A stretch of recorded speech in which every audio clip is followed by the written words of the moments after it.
Hello to the sixth day of Parallel Talks at the Parallel 2022. This talk is the first one in English because we are very happy to have also a second language for these talks that you might find awful, amazing, or just find your own word for these kind of parallel talks. And now I'm giving the word to the amazing artist on this podium. I'm going to start with Karin.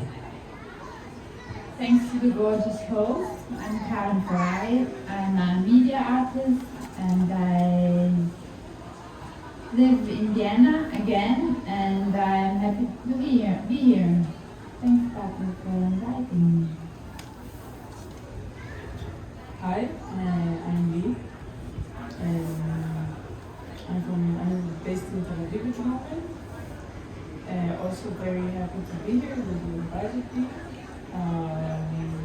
And I'm mostly installation artist. And now I'm giving the microphone to you. Thank you so much, Patrick. So hi, my name is Hettmer. I come from Slovakia, but I came here from Hamburg, Germany, where I come from, where I live, but I would love it there.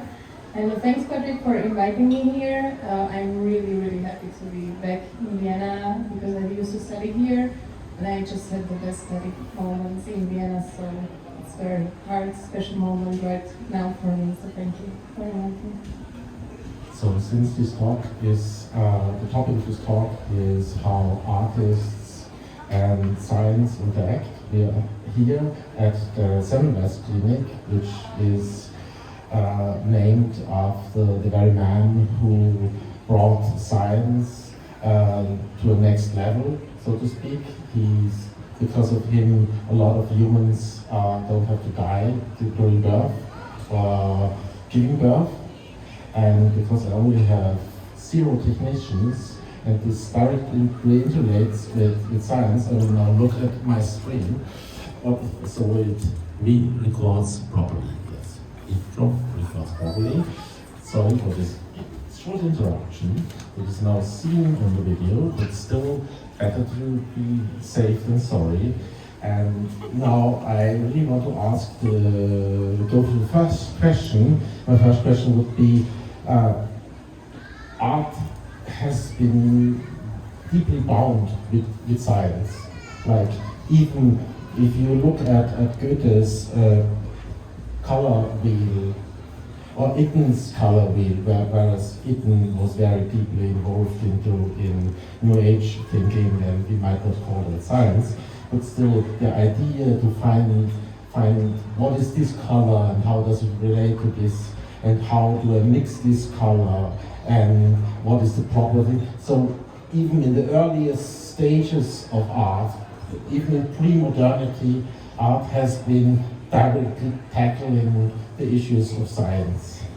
And now, even if somebody just only does drawings, still there is a technique involved. You will have to deal with the material world, otherwise you can't bring your ideas to the fore.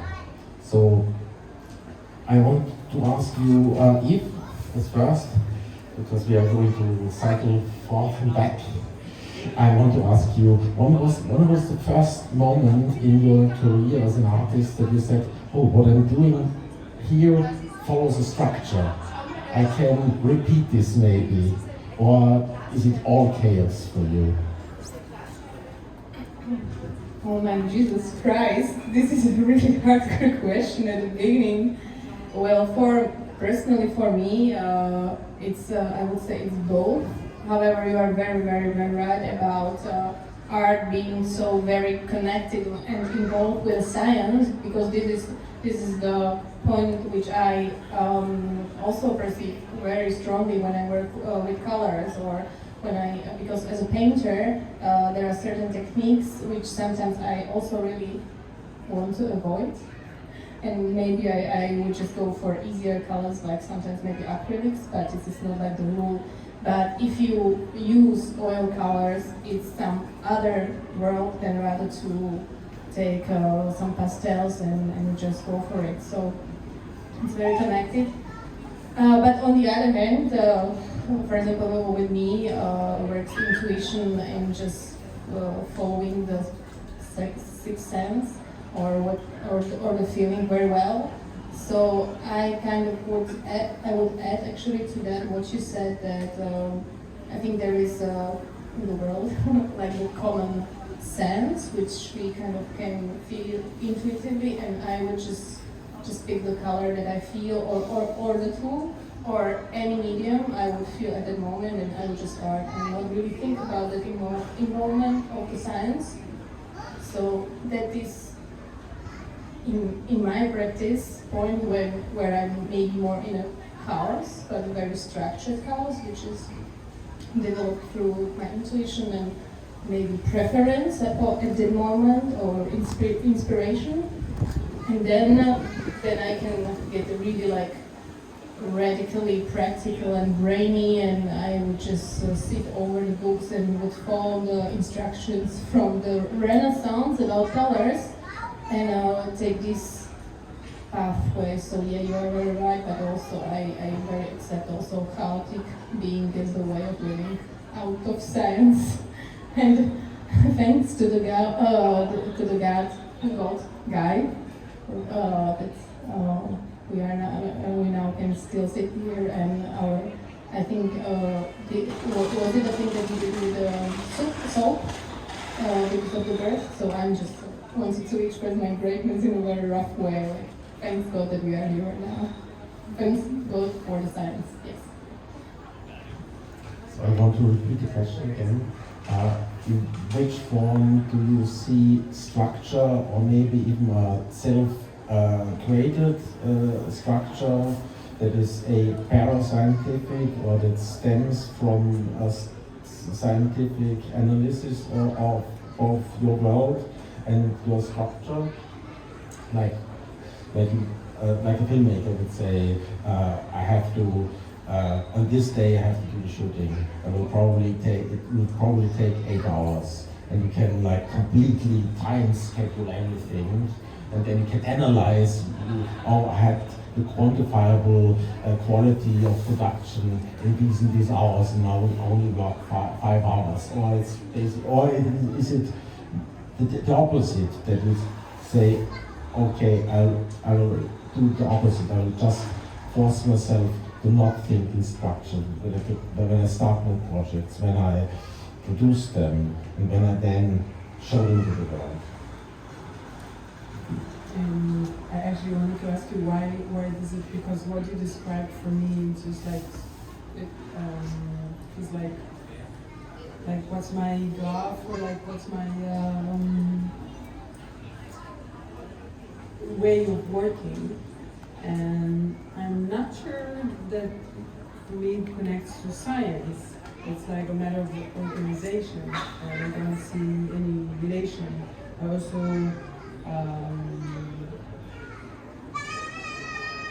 I'm a bit against every art that I don't know. It's like for a while now, it's kind of like a notion that like people do stuff and they see this. There's as a scientist, like that art became so much of like, I don't know, all these fancy, research based and like stuff like this. I'm like, for a question, I don't know, maybe it's answering this, but I prefer the chaos. I think also that's how I work. Like how I work is I mostly like charge myself with like everything around me. It doesn't have any system. It's like a reasoning kind of, like it's just like one thing leads to the other. It adds up.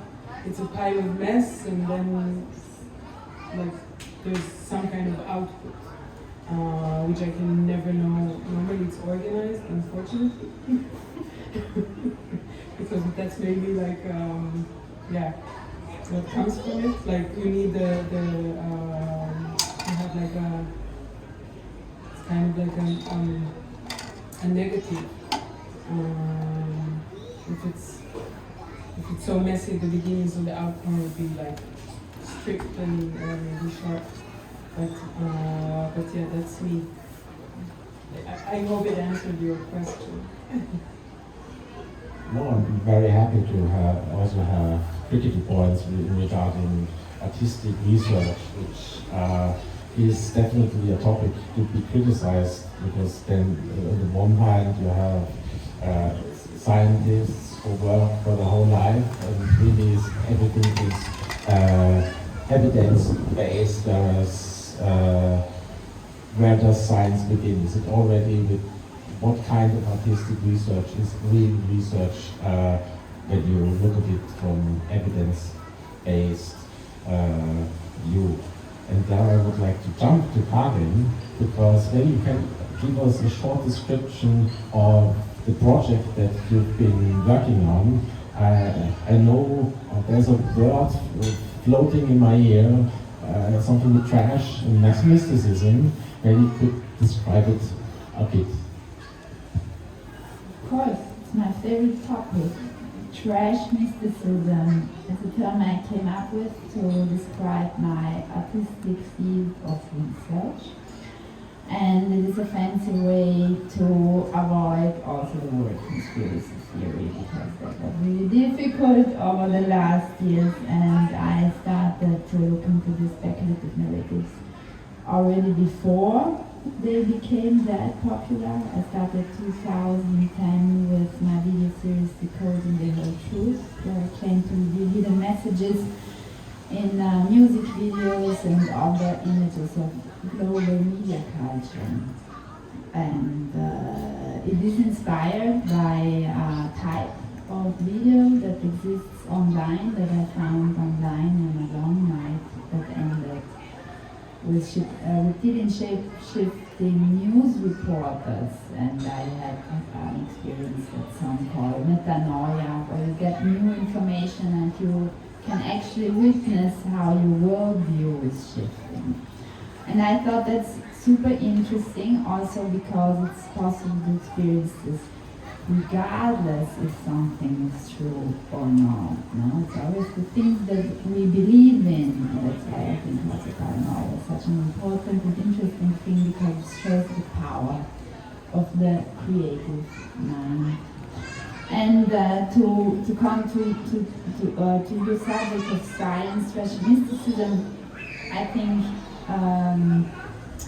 attaches itself to that point in the development of science, when actually a sort of more, I don't know, a tradition of thinking and generating knowledge like alchemy, astrology, hermetic philosophy, occultism, and rational thinking, and a new way of looking at the world and measuring split. And we kind of forgot that there exists also this intuitive mode of creating knowledge, of experiencing it, and it's a pity, and I think it's important, and that's why I think it's important that we have artists. And now I'm going to pose a question to Eve. Eve, I know you mostly as a painter right now, but I also remember you creating a room out of chocolate at the Parallel many years ago, and this directly relates to really directly relates to this question of fake news. Because when I first came into the room, I thought like it's all plastic. It can't be real chocolate. This would be impossible. So you completely twisted my expectation in that. So maybe you can talk a bit about when did you see your expectations in the art world or in art last time changed or twisted? Maybe you used the color or you visited a show. When was the last time? Yeah, when was the last time a bubble in your brain opened and you saw a new window to a new space? So, if I understand your question, probably you mean when was the moment that I changed medium, or? I don't when was the last moment where you experienced something that made you realize, okay, there's something that I can think about, that there is a, maybe not a necessity, but it would be good for me, and especially my art, to think about this topic again too. I had, like, when it was the last time a bubble of misconception was popped inside your own artistic production? Because after all, we're no longer making chocolate rooms. Yeah. Oh, well, that's true, and it's also very true that I change mediums a lot. I mean, it's not like I work in a structure, but I really love to stop for a moment working with the current media. And for me, the most current media is always like the painting. And I always do that because with my painting, I'm just very connected, also physically. And sometimes this connection is just so close that I feel lack of the distance, and I'm unable to look at my artwork actually and say in which state of the work the work is. Like, I'm unable to say, oh, if the work is good or if the work is finished. So I really need that moment to distance myself completely from the painting, maybe to go to something that is very close to the painting, that still like works with that actual canvas that I was working recently on, or I just really like do use super other different media, for example like chocolate. And with the chocolate, it was like period of the time where before I think I was. Yep, I think it was like Parallel 2017, and I worked before with the chocolate as well in 2015 when I actually built up the chocolate fountain, which was supposed to be like the vaginal pool, like jacuzzi, and there was like the chocolate, hot chocolate inside of it, and people would be able to eat that with the fingers, and then. This work was just so big for me, and also the construction was so like epic that I really also needed like the physical distance from something like that challenging. I felt that moment, so I like really needed to relax my brain cells and my creativity cells and my body as well. So then I think I was doing something else then, and for Parallel, I again reused the chocolate or went back to chocolate, and I did this house. So for that moment that I need that such a strong or very strong disconnection from actual artwork, I just intuitively follow like the feeling, like where I can get that disconnection, like the really like rough, which I feel, because I am also a very adventurous person, and I love to explore new things and new ways and new techniques, like anything. It just gives me like also like the fulfillment to live more, because this, sorry, as Karin just said, it's a construct that we live in, and when we get a new information, we suddenly realize the power also of the information and also power of the change. So for my own development, I need to get out from painting that I then get back to painting. So that's why I was working with the chocolate, and the chocolate came to me also very spontaneously. I think I wanted to work more with somehow with the body, that is really like involved with the body, but also like with the sculpture, with something which is 3D and you are moving around. So yeah, this is how I choose the media, or maybe the media chooses me. So yeah, it's like a chaotic way actually how to work.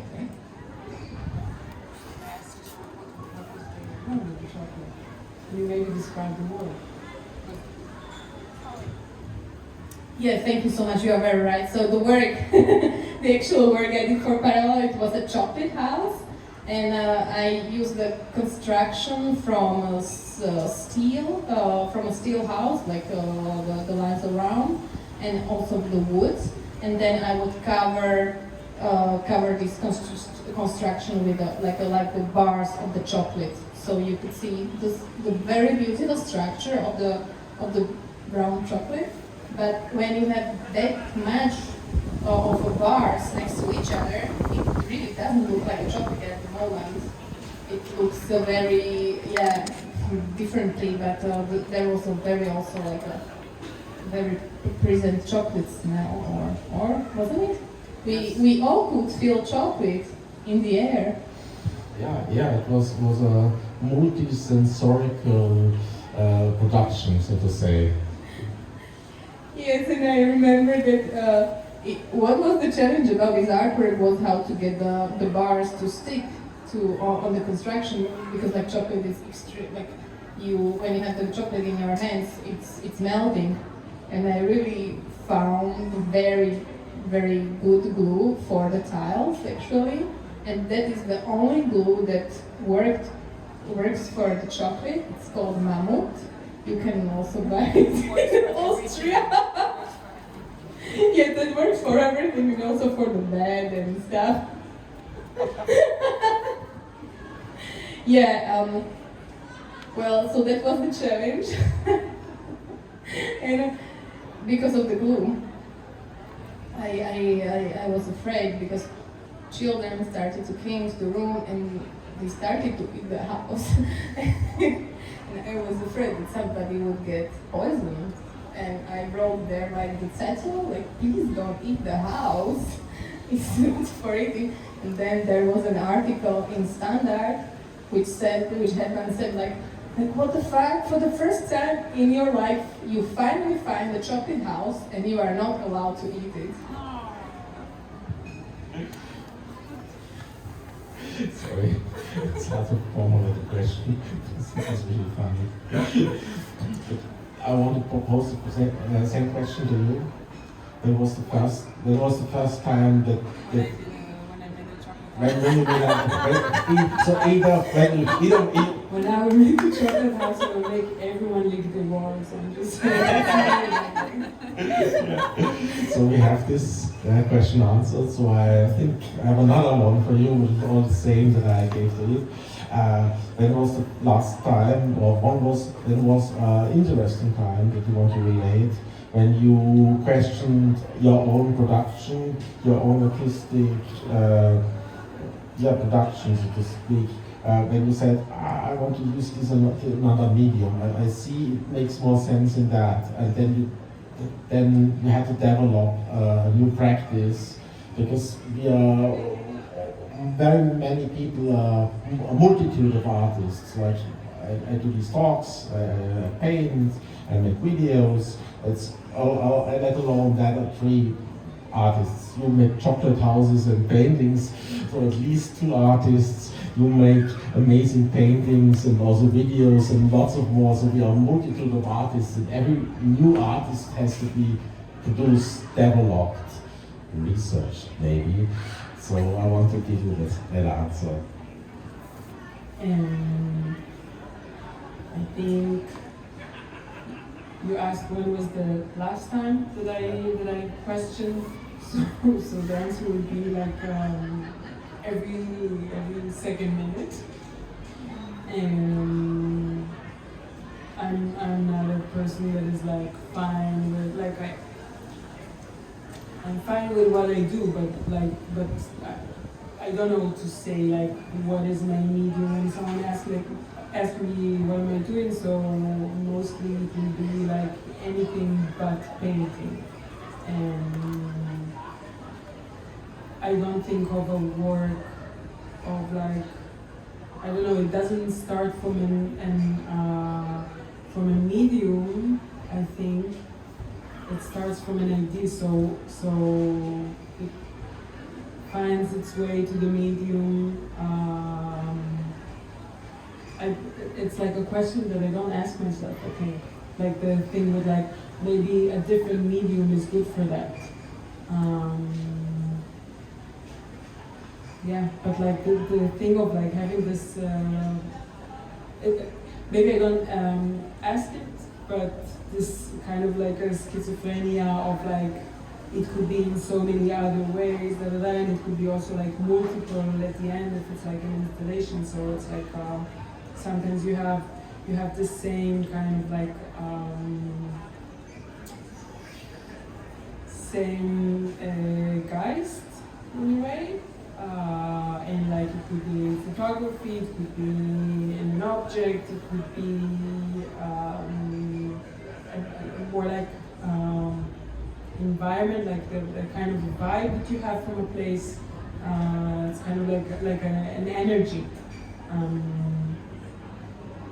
Yeah. I'm not going to ask the same question to you. When was the last time that you had to develop a new practice inside of your own art practice, or if the last one is not the one that you want to share, one that you want to share? So that must have been 2019, when I was traveling to Southeast Asia.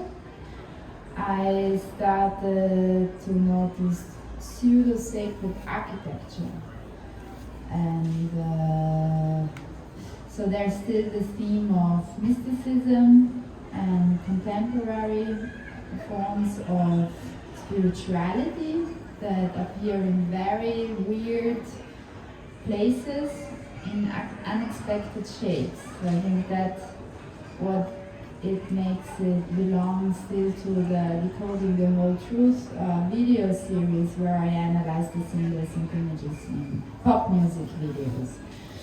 And in Bali, I noticed that actually for Western eyes, it's almost impossible to distinguish between sacred buildings and vernacular or commercial buildings, because maybe this distinction that we assume so essential and don't question and don't doubt the division of sacred and profane, that there might be different ontological realities that don't touch.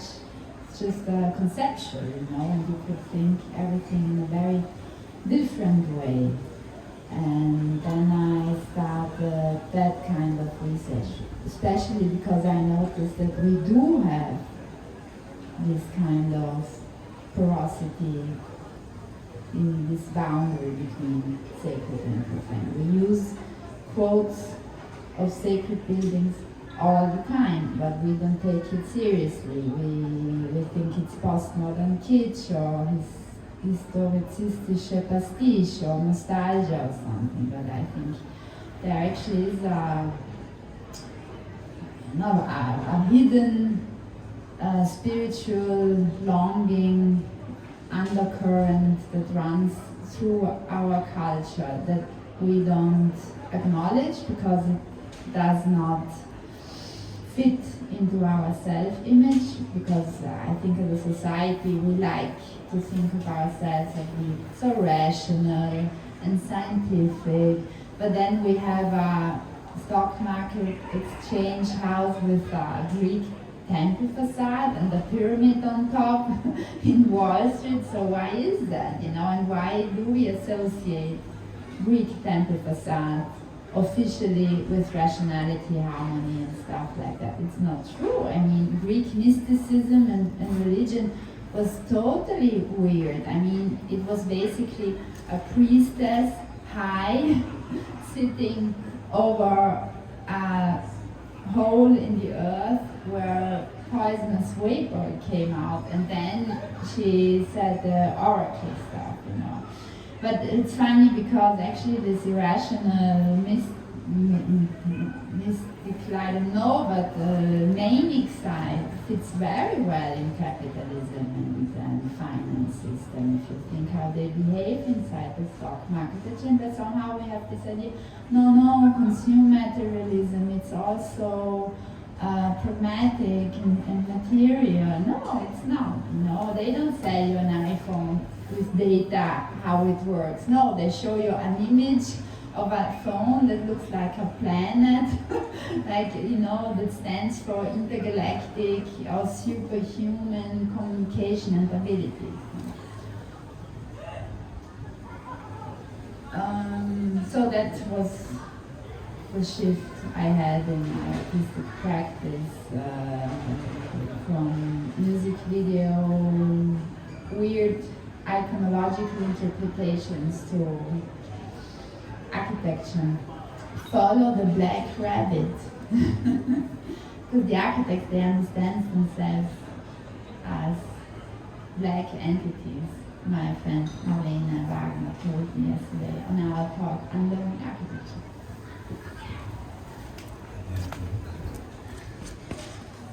In lack of a technician that is not me,